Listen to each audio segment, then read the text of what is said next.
Okay, in the previous video we spent some time with the second declension masculine,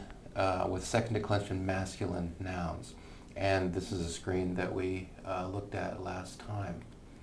In this video we're going to look at second declension neuter nouns. So the first declension nouns, primarily feminine. There's some masculine nouns in the first declension, but it's mostly feminine. Second declension nouns, we have masculine and neuter nouns. Here are some of the neuter nouns that we find in the Gospels. And as I go through these, I'll use the pronunciation I've learned. Other teachers will have different pronunciations. But here we go. So Selim, heaven, sky. Our word ceiling would be related to that, celestial. Convivium is a banquet. We have the word in English convivial, right? A convivial person, sort of a person that's easy to get along with. You can see conceptually how those concepts are similar. You hope that the people at a convivium would be convivial, right? Daimonium, which comes to us from the Greek. And in Greek, daimon is, just a spirit. In Latin here, though, we're looking at the idea of evil spirit, demon, and you can see how demon clearly is related to this. Debitum, debt, sin, the word debt, obviously related to it. Desertum, desert, pretty clear connection. Evangelium, the gospel, our word evangelist, clearly related to that. Mandatum, command, order, mandate, clearly related. Monumentum, monument, pretty clear. Can also mean grave, sepulcher. Odium, hatred. We often hear this in English. We might hear of someone who is odious, a person who is odious, which, pretty strong word, means that a person is in some sense hateful, a person who does odious things. Ostium, door, gate, entrance. Nothing is in my mind that's in contemporary English from that word. There may be something, I just can't think of it right now. Peccatum, sin. If you study Spanish, pecado, that's pretty close. In English, we have the word impeccable. Impeccable. If something is impeccable, it means that it is without flaw. It is without sin. So that's how peccatum, that peck part there, shows up in English. Principium, in the beginning, beginning, source, foundation. Principle, obviously comes from that. Regnum, words related to reign, for example, regal would be related to that. Reign, the word reign itself as well. Sabbatum, pretty obvious. Sabbath comes from that. Sabbatical. Scandalum, obstacle, stumbling block. Scandal. Signum, clearly the word signal, sign, related to that. Templum, temple, pretty clear. Testimonium, testimony, pretty clear. So in that list there's only one word that I'm not able to think of an English word related to it, and that would be ostium. Let's look at how these second declension neuter nouns decline. Now, if you look at the singular, you'll notice that the only difference between the neuter and the masculine declensions is that the nominative singular ends with um. And so in this case, the nominative and the accusative are the same. They look the same. And so we have to figure out in the sentence, am I looking at the nominative or am I looking at the accusative? Nominative being the noun that is doing the action of the verb, accusative being the noun that is receiving the direct action of the verb.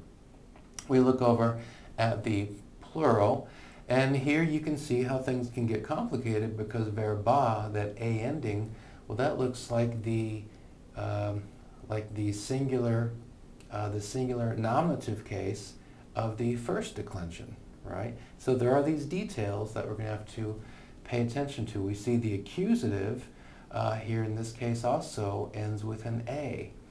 Then the verborum, the genitive plural, that follows a pattern that we've seen before, so that looks pretty familiar. Dative and ablative plurals, those endings also look fairly familiar. So some things look familiar, some things a little less so, and we just have to work it out as we go. Let's look at some, let's just compare plural cases, putting plural cases side by side. On the left, we have the first declension, anima, soul. In the middle, we have the second declension, masculine, filius. And then on the left, we have the second declension, neuter. So all of these are plurals. You can see the genitive plural is pretty easy to make out. We look at the dative and the ablatives. That's pretty straightforward, but there's some detail in there that we just have to commit to memory. And a good way to do that is just to work with phrases and to kind of, we study the patterns, but also learn the patterns as we go, as we study phrases. So there are complications that come up, as we've said. So for example, filii, F-I-L-I-I, can be the genitive singular, right, of filius, or it could be the nominative plural, right? And I won't go through the screen in detail, but I give you an example here of where filii is in the genitive singular. I give you an example where it's in the nominative plural. One of the benefits of going at Latin this way, using phrases from the Gospels, is that if you have a hard time figuring it out, of course you can easily look it up in English or whatever other language you're working in. So that's an advantage of this. I'll leave this page to you to look at on your own, but it's just an example of the kind of complications that can come up. We've looked at adjectives. So we had aeterna, aeternus, aeternum, and this is how you'll see it in dictionaries. So aeternus, second declension masculine ending, aeterna, first declension ending in the nominative singular, and then aeternum in the second declension neuter, right? And I've given you the other examples there. So let's work through some phrases together. Vox clamantis in deserto. Vox clamantis, you look in the vocabulary, a voice crying, deserto. Well, we know that means desert, desertum. O ending. So is the desert there, is it an indirect object, or should we see that as being in the ablative because it gives us information about the verb? Well, we have something that's crying. We have a vox that is crying out. So the vox is doing the crying, and it's crying from within a desert. So we're looking at the ablative case there. Ascendit in celum. Ascendit. So he, she, it ascended. We know from the context we're looking at him. He ascended in celum. Celum there being heaven, sky. So notice we have the same preposition in 1 and 2, but in number 1, the idea is within. A voice crying from within the desert. In the second case, we have motion into heaven, right? And so heaven is receiving the action of being entered, and therefore that's the accusative case. Okay, number 3, pseudo prophetae dabunt signa magna. Well, I look at the A ending and my mind thinks, oh, first declension singular nominative, but wait a second, signa is a second declension neuter. We see it in the list there, sign, and we see the A ending for a second declension nominative or second declension accusative plural in the second declension neuter, right? So if we're looking at an A ending in a second declension neuter noun, then we must be looking at the plural nominative or the plural accusative, which makes more sense. Pseudo prophetae dabunt. The false prophets will give signa magna, great signs. So it looks like the signs are receiving the action of being given, and so I think that would be in the plural accusative. Okay, number 4, in principio erat verbum. All right, well, let's go back and look. You see in the up top there, verbum, word, a word, the word. Here we have a verb, erat, he, she, it was. So what is doing the action of that verb? Well, the verbum is, you can see where the word verb comes from, our word verb comes from verbum in Latin. So in the beginning, in principio, erat verbum was the word, verbum. And so verbum looks like we're looking at the nominative singular because verbum is doing the action of being. Et verbum erat apud Deum. Apud, preposition meaning with. Deum, Deus, that's a good second declension masculine noun, right, in the accusative case. So verbum, second declension neuter nominative. Deum, second declension masculine accusative. And then look at the next phrase. Et Deus, that is, and God, second declension masculine nominative, was verbum. In this case, it looks like Deus, second declension masculine nominative, and verbum, second declension neuter nominative, are both doing the action of the verb to be in the past tense there. All right? So that's a good example of the second declension masculine and neuter at work. Number 5. Abiet Jesus Sabbato. Abiet Jesus Sabbato. Okay? Abiet, he went out. Jesus went out on the Sabbath. Jesus went out on the Sabbath.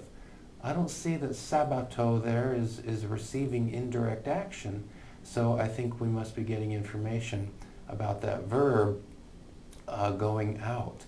And so it looks like the Sabbato there is in the singular ablative case.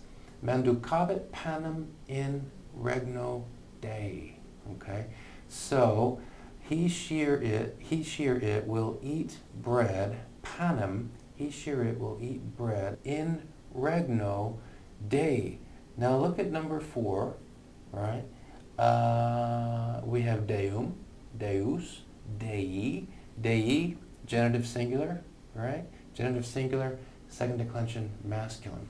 But let's look at in regno, right? Regno, kingdom, reign. In regno, I think we must be looking here at the ablative singular, right? Because once again, I don't see the regno there receiving indirect action. I don't see regnum receiving indirect action.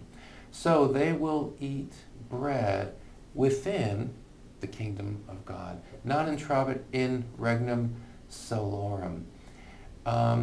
So he, she, or it will not enter into. Here we go again. Here's the same preposition in, but now the idea is entering into, and so the regnum is receiving the action of being entered into.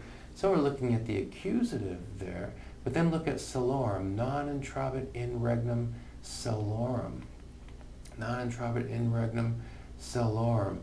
Chylum, heaven, sky, that aurum ending, in this case pretty clear, genitive plural, right? So he, she, or it will not enter into the kingdom, literally, of the heavens, plural. In English, I think we would probably change that a little bit, but he, she, or it will not enter into the kingdom of the heavens. Erant, they were, semper, always, in templo. They were always in the temple. Ablative singular. Templo, ablative singular. Intravit Jesus in templum. In this case, Jesus is entering into the templum, the temple. The temple is receiving the action of being entered into, accusative singular.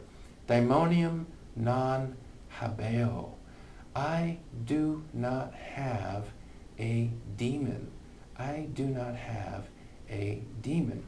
Now, let me see. Let's take off the non and turn it into a positive statement. Habeo, demon. I have a demon. So in this case, the demon is receiving the action of being had, right? I have a demon. I possess a demon, right?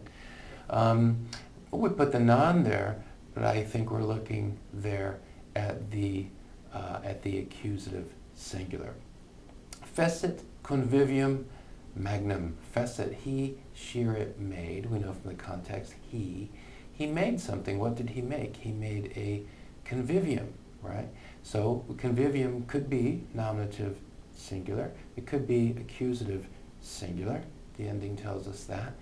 Well, it looks like the convivium is receiving the action of being made, and so I think that would be accusative singular. Convivium magnum. He made a great dinner. Jesus erat in deserto. I think we've seen something like that up in number 1. Again, ablative singular. Abiet in desertum.